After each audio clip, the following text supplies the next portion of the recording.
Thrilled to be sitting here with new singing sensation, Madison Beer. Superstar just walked into the studio. Yes. Madison Beer, have you heard about this girl? She was spotted by Justin Bieber and Scooter Braun. Tell us the whole story. I also think because I was so young, I was just so excited and felt so lucky to have been signed to a label, signed to Scooter Braun, signed to Justin Bieber. I had my dreams literally handed to me. So I wasn't about to complain about anything. I think it took me getting my dreams and then having them honestly all ripped away from me to put me where I am now.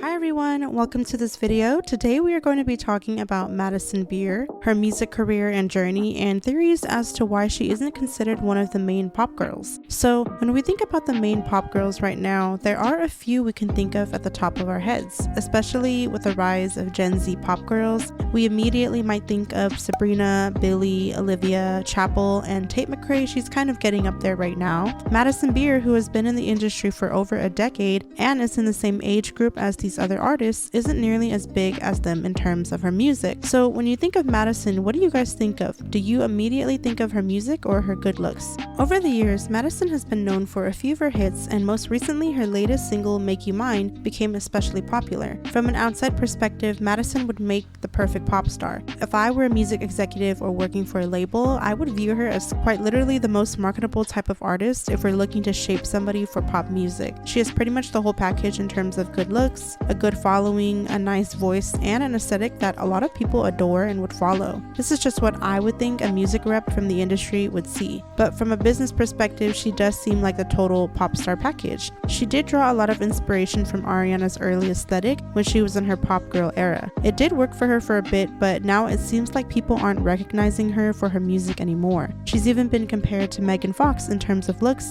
because both of them have that foxy baddie aesthetic, both brunettes with color eyes. Both are gorgeous, and I can see why people may think they look alike, but I don't think they exactly look alike, but they're sort of the same font, if that makes sense.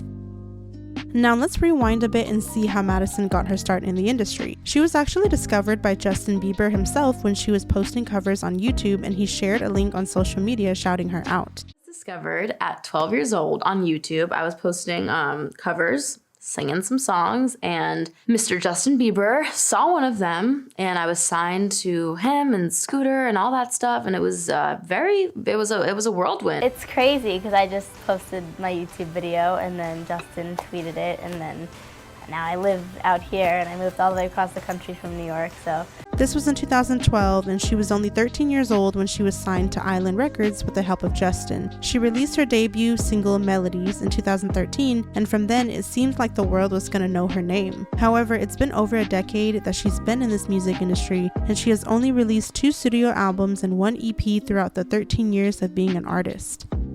Now let's get into some reasons why she might not be as big as some of her music peers. These discussions also come from fans and the internet themselves theorizing why Madison isn't considered one of the main pop girls. I hear a lot of people discussing the fact that she seems more like an influencer who does music on the side and that she doesn't prioritize her own music career. People claim that she lacks consistency and she doesn't release music regularly, so it made a lot of people lose interest in her and just view her as an influencer. I haven't seen any of her music lately, but I actually saw an ad she did for Kate Spade where she partnered up with a brand for a new campaign. The Kate Spade campaign describes Madison as a Grammy-nominated singer, but names the campaign Holiday Influencer Campaign. The ad features Madison alongside some other influencers celebrating the holiday campaign for some of the new Kate Spade products that they're modeling. She also hangs around a lot of other influencers and has a dating past with a few popular social media stars that we used to see a ton. She hung around David Dobrik and his crew, she was hanging out with Tana Mojo,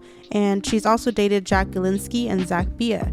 Now, don't get me wrong, there is absolutely nothing wrong with being around a crowd of influencers or just having them as friends. There are a ton of A-list artists who hang out with influencers, but yet they're still known for their music. There's just been this popular opinion that Madison isn't taken as seriously as a celebrity and an artist in the industry because of her association with so many of these influencers. Many fans theorize that she's just comfortable with the social media lifestyle, and that's why they deem her as an influencer who does music on the side.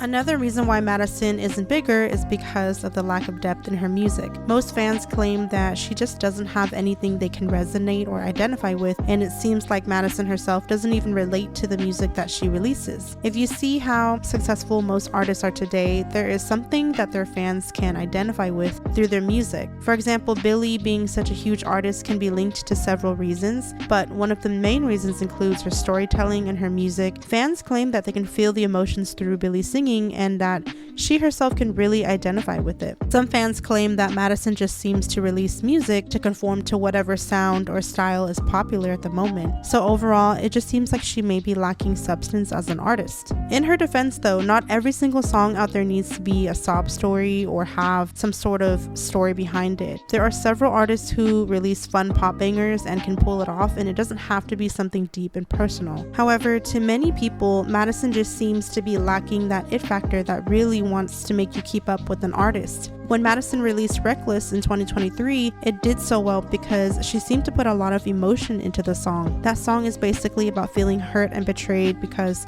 the person that she loved cheated on her with the person that she was told not to worry about. Madison has had her fair share of rocky romances with guys that she's dated in the past. She was even seen arguing and crying in the streets of LA with her ex Zach Bia, who funny enough actually later dated Olivia Rodrigo for a bit. She never confirmed that any of them cheated, but the song did so well because it just seemed like there was a huge emotional connection there.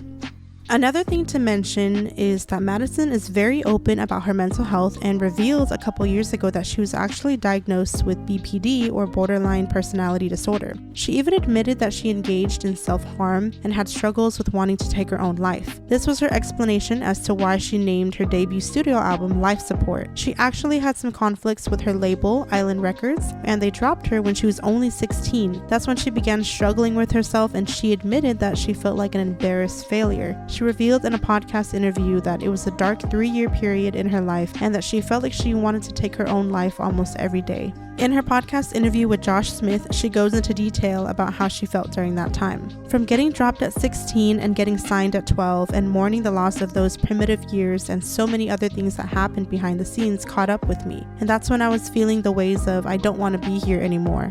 I was at such a dark place in my life that I felt so hopeless. I felt such a failure. I felt embarrassed. I felt like no one liked me. There were so many components. I truly just wanted out. I couldn't understand why my label dropped me and why people who promised to be in my life forever never spoke to me again. It was really difficult, and that manifested itself in a lot of anger, which then led to me hating myself. She also opens up about this moment in her life in other several interviews. I was signed to everything. I had Justin Bieber in my music video. I had like TV show being planned, movies being planned, this and that, and then out of nowhere it was all gone. No more Scooter, no more Justin, no more labels. Not even my lawyer was the same. Everyone left me. Everyone gave up. Wow. Everyone. Except for my mom. I think it takes sometimes in life for people to have it all and then like get it taken away for you to appreciate it. You don't want to be famous. Like, please, no. Like, just no.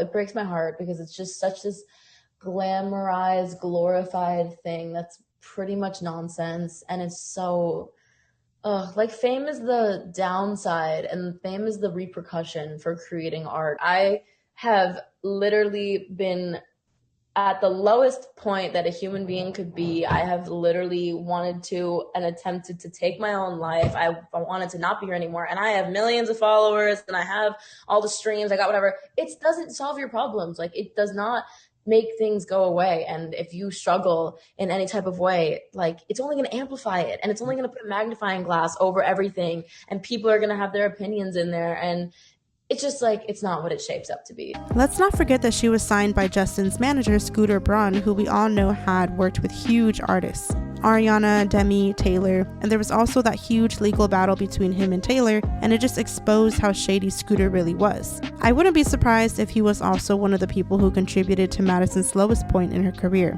Fans have also complained that her label didn't push her enough out there. She had quite a few potential hits, but they didn't make radio streams or even become viral. Most of the songs just came and went, and I'm also hearing that Madison revealed that she had to fund the entire Reckless music video herself because her label didn't believe in it. That's extremely messed up, and as a label, your responsibility is to promote and support your artists. If you as a label aren't supporting your artists, then what is even the point of having them signed? But here in this channel, we all know how scammy and shady those labels can be. Overall, I can imagine that Madison's story might be similar to a lot of young stars who had it all too early. She was thrown into the music industry at only age 13 and was discovered by one of the biggest pop stars at the time. She definitely had her moment where she was the it girl for a period of time, but unfortunately it cost her a lot of her own mental and emotional health. It just seems like a classic case of getting famous too early and too young and having it burn out quickly. Hopefully now she has a better support system around her so that she doesn't have to resort to those dark thoughts again.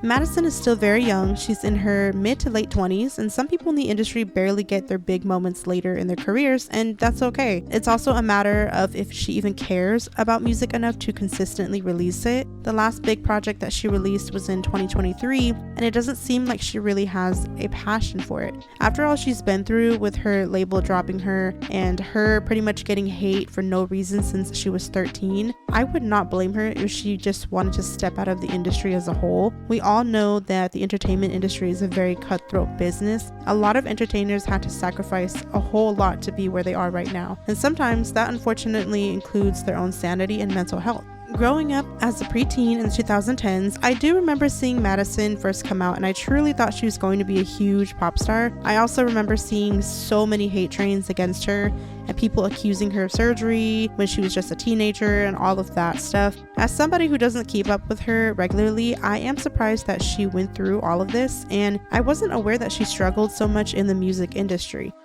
That's all I have for today's video. Let me know what your thoughts, comments, and opinions are down below. Are you a fan of Madison's, or do you even know who she is? I do hear she's a very nice person from a lot of the people who have shared their stories of meeting her, but I want to know what your thoughts and opinions are, so go ahead and comment down below. I thank you all for watching, and I will see you all next time.